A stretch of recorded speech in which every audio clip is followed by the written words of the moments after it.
Sejam todos muito bem-vindos a esse canal. Meu nome é Quintino Marcos, gratidão pela audiência. Por gentileza, peço que assistam esse vídeo até o final. Gratidão a você que é novo inscrito, a você que é inscrito, e gratidão a você também que não é inscrito, e a você que pela primeira vez está nesse canal. Agradeço a todos, peço a todos, por gentileza, que assistam esse vídeo até o final. Voltando aqui a falar dos antigos hebreus israelitas. Negros, assim eram os antigos hebreus israelitas. Ok? Voltando aqui, continuando a falar do período dos juízes, né? Quero falar aqui do período dos juízes. No vídeo anterior eu falei a respeito de Sansão, que era da tribo de Dan, e hoje eu quero falar da tribo de Dan, a tribo de Sansão. No livro das Revelações, livro de Apocalipse, escrito por João, discípulo do Messias, livro de Apocalipse, Revelações, no capítulo 7, versículo 4, ele diz que 144 mil foram marcados, né? No final do tempo, 144 mil serão marcados na testa. 12 mil de cada tribo de Israel. 12 mil de cada tribo de Israel. E, como eu sempre digo, os antigos hebreus israelitas eram negros. E no final dos tempos, os 144 mil das 12 tribos de Israel, como serão? Tire você a conclusão. Mas voltando aqui ao período dos juízes, falando da tribo de Dan, eu quero falar um pouco antes a respeito da divisão das terras para as 12 tribos de Israel após a conquista. Ok? Quem dividiu a terra foi Josué. Exatamente isso. Está lá em Josué 18, né, dizendo que após a conquista de Canaã, eles dividiram a terra e eles estavam reunidos na cidade de Siló. E na cidade de Siló, eles ergueram a tenda sagrada, o tabernáculo, onde ficava a Arca da Aliança, sendo que a Arca da Aliança era um baú onde ficavam onde ficavam, no caso aí, as leis de Moisés, né, e os 10 mandamentos, tá? Escritos em pedra, ok? E lembrando que a Arca da Aliança era o símbolo da presença do Eterno Criador, tá? Para aquela época das leis valia isso. E também simbolizava a aliança do Eterno Criador feita com o povo, sendo que esse povo eram os negros, os antigos hebreus israelitas. Ok? Então, voltando aqui, dizer que Josué então dividiu a terra entre as tribos, sendo que uma das tribos não recebeu nenhuma porção de terra. Que tribo foi essa? A tribo de Levi. E isso, a tribo de Levi não recebeu nenhuma porção de terra porque eles eram responsáveis pela parte sacerdotal, né, do povo hebreu israelita. E, portanto, eles habitavam com as demais tribos nas cidades-estados e também nos campos, né, porque o povo hebreu israelita também utilizava aí do campo para o pastoreio, né, de ovelhas, de cabra, e além das cidades-estados que haviam sido construídas pelos outros povos, pelos cananeus, por exemplo, né, muitas das cidades, e conquistada pelos hebreus israelitas, né? E então, voltando aqui a falar da tribo de Dan. A tribo de Dan foi a 7ª tribo a receber a porção de terra, ok? Isso está lá em Josué, no capítulo 19, 47, né? Dizendo que a tribo de Dan recebeu uma porção de terra, mas eles perderam aquela terra que eles receberam, né? E aí eles partiram para a conquista de uma nova terra. Exatamente isso. O ideal seria reconquistar o que perderam. No entanto, eles partiram aí para a conquista de uma nova terra e conquistaram uma terra numa cidade chamada Laís, tá? É exatamente isso. Só para contextualizar, tá? Eles receberam uma porção de terra que era mais próximo ao sul, né? E os vizinhos dele, da tribo de Dan eram os filisteus. Vizinho difícil, né? Tanto é que no vídeo anterior eu até falei, né? Sansão vivia na terra dos filisteus, né? Mas aí, então eles, no caso aí, não se detalha como eles perderam essa terra, mas o contexto é esse. O povo israelita conquistou, mas também muitas vezes foi subjugado, tá? E aí, portanto, né, a tribo de Dan resolveu conquistar uma terra que fosse somente deles, né? E aí ocorreu que eles mandaram então 5 espias, né, para ver uma nova terra, e eles mandaram esses espias lá pro extremo norte, tá? Então eles tinham recebido uma porção de terra mais ao sul, né? Sendo que essa terra que eles receberam era um território até grande, né? Lá em Josué 19:47 descreve que nesse local haviam já 17 cidades-estados, né? Sendo que uma das cidades era Zorá e a outra Estaol, as cidades de Sansão, né? Mas enfim, né, a tribo de Dan resolveu procurar um novo território para habitar. Então eles mandaram 5 espias, e aí os 5 espias foram para o extremo norte lá da terra de Canaã, ver uma nova terra.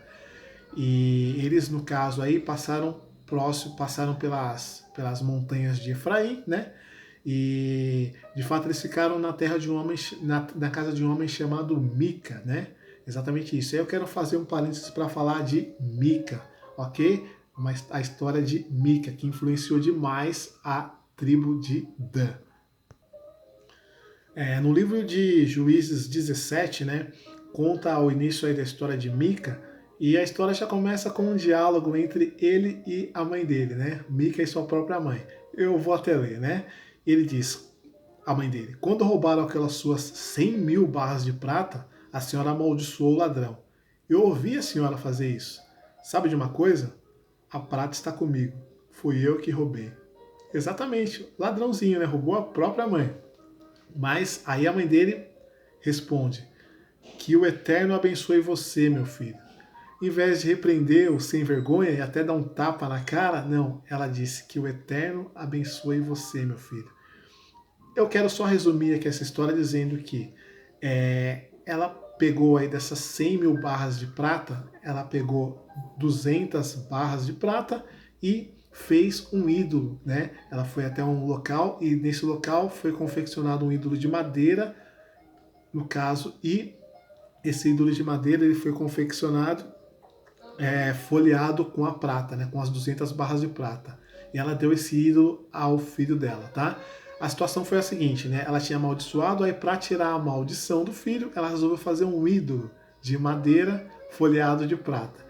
Aí já vem um detalhe, né? O povo israelita não deveria fazer ídolos e nem adorar ídolos. No entanto, já começa assim: o filho que rouba a mãe que não repreende e a mãe que faz um ídolo de madeira folheado de prata e dá ao próprio filho. E o Mica continuou, né? Já continuou na lambança. Ele fez novos ídolos, ele fez uma capela e aí ele colocou primeiro o filho dele para ser o responsável por essa capela, tá? Tá tudo em Juízes 17. Opa! Então, por essa época também, né, havia, no caso, circulava por lá, né, um rapaz que era da tribo de Levi. Ele estava, no caso, aí na região onde Mica morava, nas montanhas de Efraim, um rapaz da tribo de Levi. Como eu disse, né, a tribo de Levi não recebeu porção de terra, portanto eles moravam com as outras tribos, né, junto com as outras tribos. E esse rapaz ele estava buscando um local para morar. Em resumo também, né, Mica o contratou para ser então o sacerdote dessa nova religião que ele criou, vamos dizer assim, né? Nova não digo, né? Porque o povo brasileiro vivia entre povos pagãos que tinham costumes idólatras, né? Mas enfim, contratou um levita, tá? Que era responsável pela parte sacerdotal somente, né? Aos cuidados aí da fé do povo israelita, mas Mica, ou no caso aí, o contratou para que ele fosse sacerdote, né, dessa nova fé, né, no ídolo que a mãe dele, no caso, o presenteou, né, e também em relação aos ídolos que ele próprio criou nessa capela.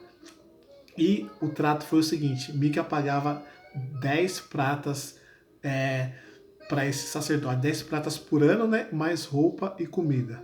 E ele aceitou, ok? Então, Mica ainda se conclui no capítulo 17 dizendo, o Mica dizendo, né, eu sei que o Eterno, ele disse, eu sei que agora o Eterno fará com que tudo corra bem para mim, pois tenho levita como sacerdote. Enfim, ele criou uma linhagem paralela, né? Porque os sacerdotes deveriam conduzir o povo a adorar o Eterno Criador lá em Siló.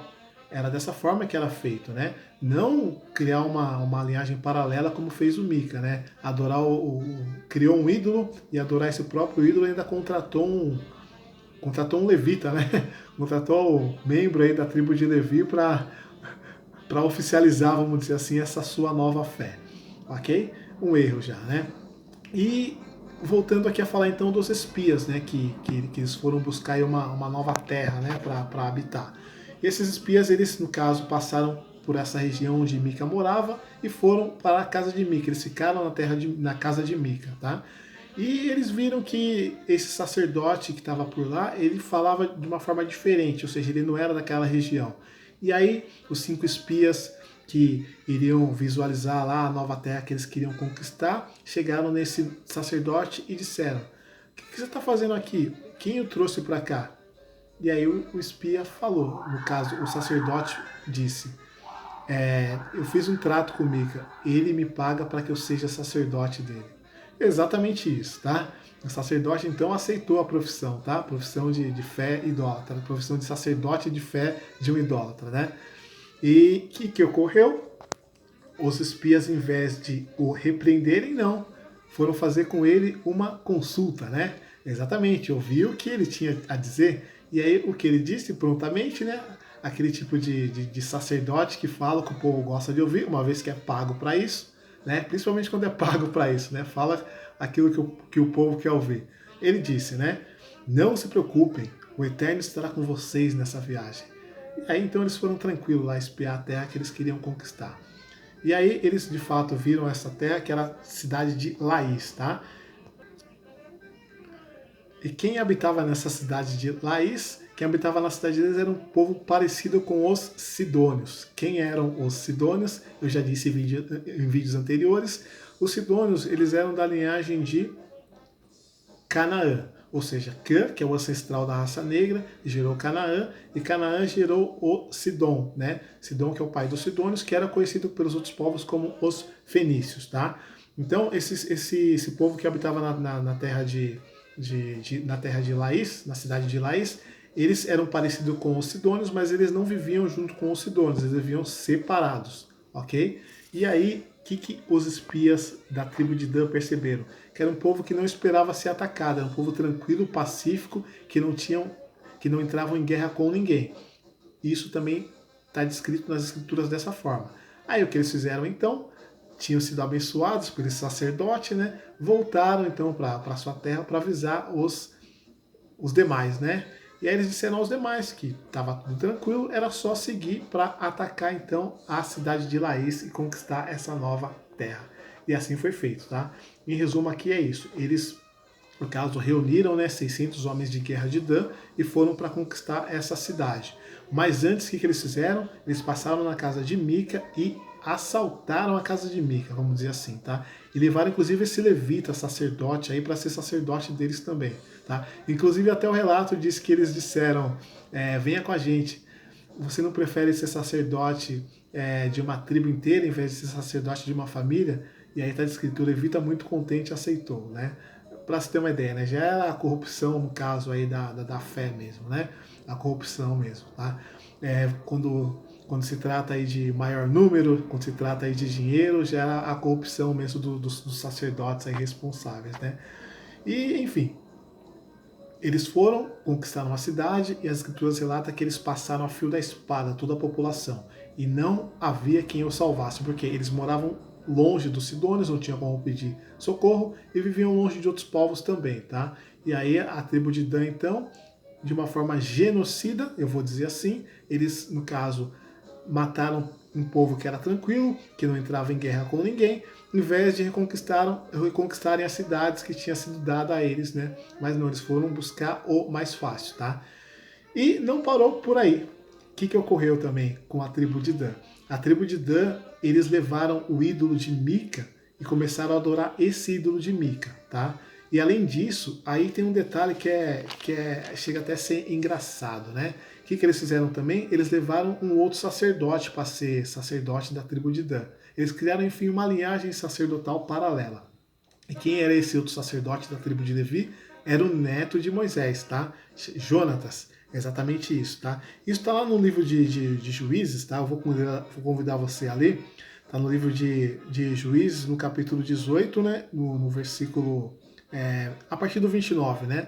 Disseram que eles chamaram então Jonatas, filho de Gerson, neto de Moisés, ok? E aí ele passou a ser o sacerdote da tribo de Dan. Só uma ressalva aqui, os hebreus israelitas, o que eles faziam, né? Pelo menos uma vez ao ano, eles iam à cidade de Siló, tá? Onde foi armada a arca, perdão, a tenda sagrada, o tabernáculo, uma vez ao ano, para oferecerem sacrifícios ao Eterno Criador, para celebrarem o Eterno Criador. A tribo de Dan, não, a tribo de Dan criou uma linhagem separatista, né, como uma linhagem sacerdotal paralela. Eles adoravam os ídolos de Mica, tá? E no caso aí trouxe uma pessoa de renome, né, vamos dizer assim, que era o neto de Moisés, para ser o sacerdote deles, tá? E no final também desse capítulo 18 de Juízes, tem até um detalhe que diz que eles continuaram adorando esse ídolo de Mica até serem levados como cativos, né? Ou seja, o reino do norte, então eles foram levados como cativos, como escravos, primeiro pelos assírios, tá? Foram levados como cativos, como escravos, mas em momento algum eles adoraram o Criador com as demais tribos, tá? Eles criaram uma linhagem deles mesmo e a partir daí passaram a adorar os ídolos de Mica, né? Sendo conduzidos primeiro por um sacerdote, né? Levita, né? Que não tem o nome, e depois um sacerdote sim de renome que vinha da linhagem de Moisés, tá? E no caso, né, eles ficaram durante todo esse tempo aí adorando somente esse ídolo, tá? Isso no no último versículo do capítulo 18 diz, né, que o ídolo feito por Mica ficou com ele durante todo o tempo em que os hebreus israelitas adoravam ao Criador em Siló. Enfim, eles, no caso aí, né, viraram uma tribo separatista que adorava um ídolo e não adorava o eterno Criador, tá? Eu quis falar então a respeito da tribo de Dan, porque quando a gente vai para o livro das Revelações, tá? Como eu já citei aqui, o livro das Revelações, no capítulo 7, o profeta João, tá? Que foi discípulo do Messias, ele cita no capítulo 7, no versículo 4, as 12 tribos de Israel, mas não cita a tribo de Dan, tá? Ok? Ele não cita a tribo de Dan, ele diz que são as 12 tribos, né? Mas não há a menção da tribo de Dan, ok? Aí eu peço que você tire a conclusão, né? Se você está seguindo algum ídolo, ou se você está seguindo somente ao eterno Criador através do Messias, por quê? Porque uma das tribos de Israel não é citada, né, aí no final dos tempos, ok? Então foi a respeito aí da tribo de Dan hoje, tá? Para que a gente possa mais refletir, né, mais considerar aí essas situações, tá? Até porque, né, já estamos no caso aí no final dos tempos mesmo, né? Embora várias e várias gerações, acredito que tenham falado isso, mas né, a gente tem que dizer isso também, tá? Cada vez que passa aí é mais próximo aí do final dos tempos, né? E os hebreus israelitas, os descendentes dos hebreus israelitas, têm sim uma grande importância aí no final dos tempos, tá? Enfim, no caso é bom para gente no caso aí refletir um pouco a respeito disso, né? De que uma atitude, né? Uma falta de repreensão de uma mãe às vezes pode levar uma tribo inteira, né? Enfim, né? E é também uma falta de repreensão aí de alguém em relação a outra que está fazendo algo errado pode levar também uma tribo inteira aí para uma idolatria, ok? Então foi isso, eu agradeço aí pela sua audiência, né? Perdão pelo vídeo ter ficado longo, tá? Mas era mais essa reflexão que eu quis trazer. E o próximo vídeo eu falarei de Samuel, tá? Que foi o último juiz. Ou, se vocês quiserem, deixem seus comentários que eu falo de alguma outra tribo, né? Sendo que essa tribo que eu quero falar é a tribo de Benjamim, ok? Aí eu vou pedir que vocês deixem nos comentários aí, né? Se querem Benjamim ou Samuel. Mas a partir da próxima semana já terá novo vídeo, tá? Gratidão novamente pela audiência. Boa semana. Fiquem todos na paz, tá? E que o Eterno Criador, através do Messias, cumpra o propósito dele nas nossas vidas. Paz. Até a próxima.